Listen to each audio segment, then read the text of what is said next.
So, one of the other things that accompanies industrialization wherever it spreads is a huge leap in productivity.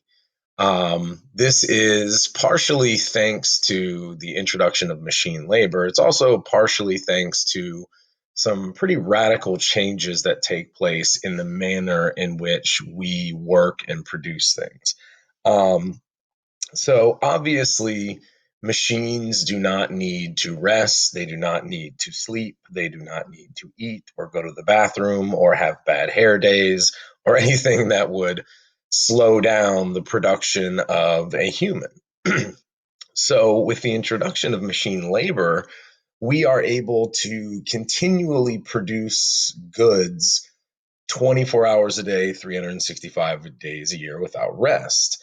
Prior to this, before the introduction of machine labor, our production was limited by a couple of things. Number one, the number of people available.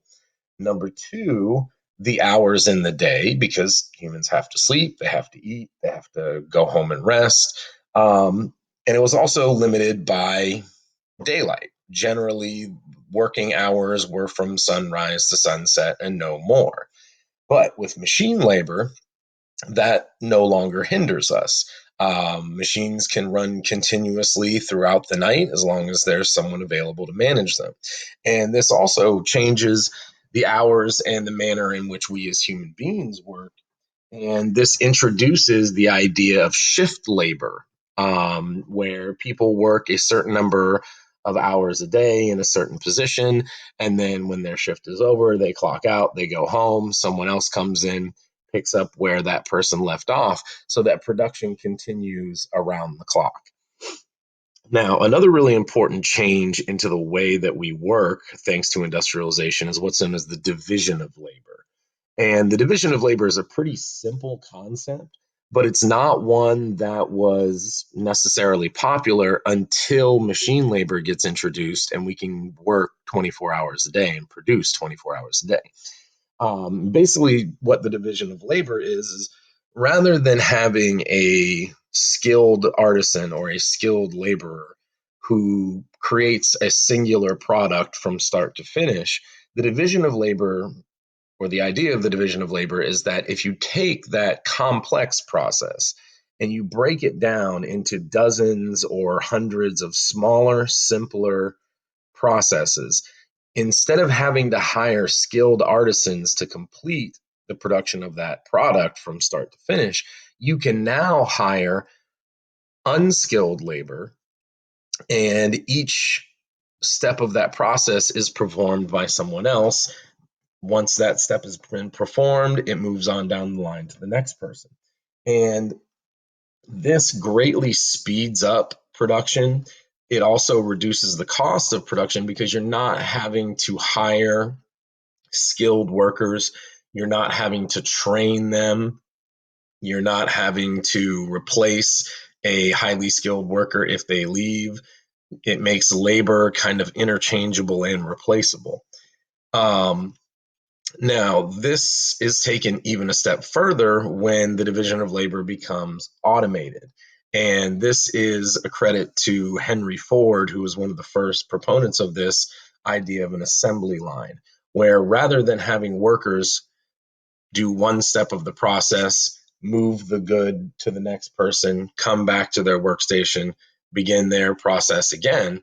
What Ford does is he automates the movement of the product, creating machine powered assembly lines that move the product and keep the people and the workers stationary. Now, for the working class, this is not ideal because it creates a very monotonous. It creates a very boring workday. But in terms of economic production, this is revolutionary. Western Europe and the United States and other industrialized countries are now able to turn out cheap, quickly made, large volumes of goods and services. And because of this, now industrialized countries can start turning out what we now call consumer products. These are essentially disposable consumer items that would probably be classified as wants rather than needs. And the volume of the volume of these goods that they can turn out continually pushes prices down. And for the first time in its history, Western Europe begins to become a pretty competitive export economy. Up to this point in history, they had generally been an import economy. Even during the times of colonization, where they were essentially creating their own monopolies over raw materials in the New World, they were still technically import economies because they were simply turning those finished goods into products, or transporting raw materials from the New World so that they could then process it and use that to purchase goods from China, India, and Southeast Asia. So the transformative effect of mass production is pretty significant anywhere industrialization travels to. Now, this benefits mainly the middle class, and it fuels further middle class growth. The fact that quick and cheap, affordable consumer goods are now in every store and on every corner means that the middle class now has more disposable income, right? Income that can be spent on um, entertainment, right? And this creates an entire entertainment industry that previously was only available to the nobility and the aristocracy. And again, thanks to the introduction of machine labor, this entertainment industry becomes widespread. You have the invention of radio, you have the invention of motion pictures. This is the era where modern professional sports are created. If you look back at the oldest, sport leagues in the world, English soccer, German soccer, American baseball, these kinds of things. All of the founding teams of these leagues are created in the late 19th, early 20th century, when this huge middle class growth allowed for disposable income to be spent on entertainment. Now, these cheap, readily available products also create a cultural shift in the middle class, which we call consumerism. And consumerism, is this idea that life revolves around the consumption of available goods, that people are always chasing the next biggest thing, the next newest thing, um, in order to supplement their life and to display and show off their status socially and economically to their neighbors and to the rest of the world. And with the rise in consumerism leads to a lot of innovations in the business market. Modern day advertising begins to develop during this time. You see the building of department stores, J.C. Penney's, Macy's, Sears, Roebuck, all of these famous old names start appearing. You also see the a rise of what we call shopping malls, where people can now purchase each individual type of good in one centrally located area. And as wonderful as this is for the middle class, it goes to further the gap between them and the working class, because as the middle class and their disposable income demand cheaper and cheaper products, businesses are incentivized to keep their wages and their costs down. So this again further drives the available wage market for the working class lower and lower. This also begins to create a massive division between industrial and non-industrialized societies. As these industrialized nations continually churn out cheap consumer goods, they eventually reach a point where they saturate their own markets, where, whatever the case is, Nike shoes, eventually you reach the point where the people within your society no longer need any more Nike shoes. They have all the Nike shoes they can afford and want to have. So, in order for your business to keep producing and keep growing, you've got to expand into other markets. And the non industrialized societies of the world are the perfect markets for these industrialized countries. Um, and what this does is this develops a new kind of standing relationship between the industrialized world and the non industrialized world, which is oftentimes called the third world, where the industrialized nations export cheap consumer goods to these non industrialized countries. And in return, they use those profits to purchase more raw materials that they can then turn into more cheap consumer products. So industrialization kind of rekindles this mercantile relationship that had existed in the Atlantic Ocean going back to colonial times. Right. So these photos are kind of what I mean when I talk about mass production. Right. With the introduction of this machine labor, um, human beings no longer have to, or at least the working class, no longer have to possess a high level of skill to be involved in the production process. Um, as long as they can quickly and efficiently manage a machine, which is producing most of the labor and doing most of the work, products can be turned out 24 hours a day with little to no human supervision, right? And that leads us to, like I said, modern consumerism. The idea of disposable income, disposable products, full shelves, happy hearts. Um, Now, this actually is going to become a major problem as we go forward, as we start to look at the environmental impact of disposable goods. But we'll talk about that when we start to hit the 20th and 21st century. Now, all of the social and environmental and human impact of industrialization that we've talked about at this point eventually is going to start coming to a head. The working class will only suffer silently for so long. In many countries in Western Europe and Eastern Europe and also in Russia, poor working conditions, poor living conditions lead to riots. In some cases, they lead to full on revolts by the working class. They lead to strikes, sabotage against industrial factories. And in order to keep the peace and kind of quell this bubbling source of rebellion, a lot of industrialized states are forced to engage in legal reform to improve the working conditions of their laborers. A lot of this is pushed by what's known as labor unions. These are groups where workers from the same industry unite politically, and they use their numbers to create unrest for businesses, either through strikes, through sabotage, in order to protest for better wages, better conditions, better hours. You also see the forming of political parties to represent the working class. In the United States, you have the Progressivist Party, which rallies and defends the interests of the working class.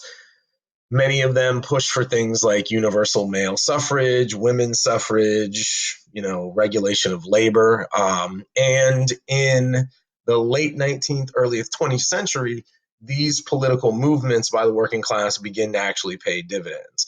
You have things like the Factory Acts in Great Britain, which reform wages, hours.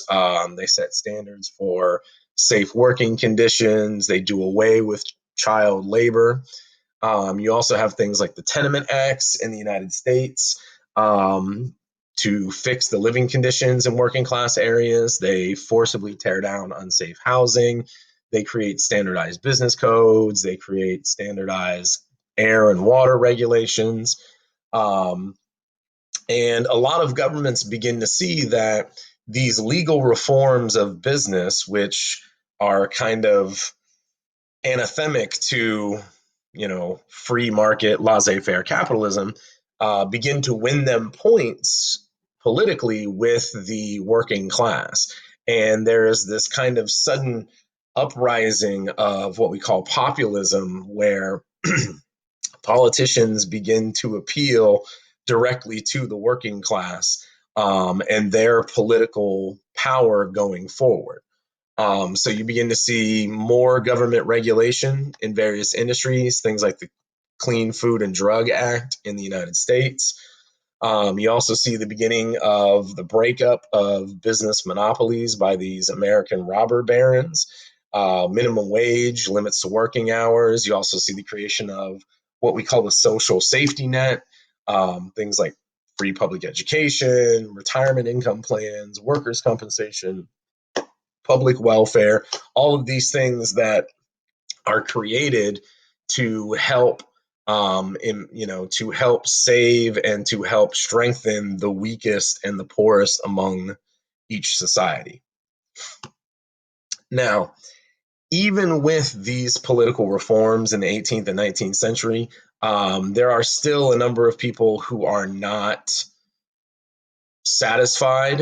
They do not believe that even legal reform, even building and health standards are enough to end the exploitation of the working class. And so these people, among them Karl Marx, begin to theorize on a new economic system that would end the exploitation of the working class and create a better overall system for everyone. Okay. So Marx's idea of socialism is that thanks to industrialization and thanks to the laissez-faire capitalist system that comes along with it, the working class has become a new permanent underclass. They have become the peasant class of feudalism, right? So Marx believes that after the Crusades and with the help of the Renaissance, feudalism had been broken, right? And the breaking of feudalism had freed the peasant class, and given them more opportunity, and had, essentially undone the privilege of the nobility and the aristocracy. But according to him, with the introduction of industrialization, the working class had become the new peasant class, that they had been economically enslaved by the aristocracy and the middle class.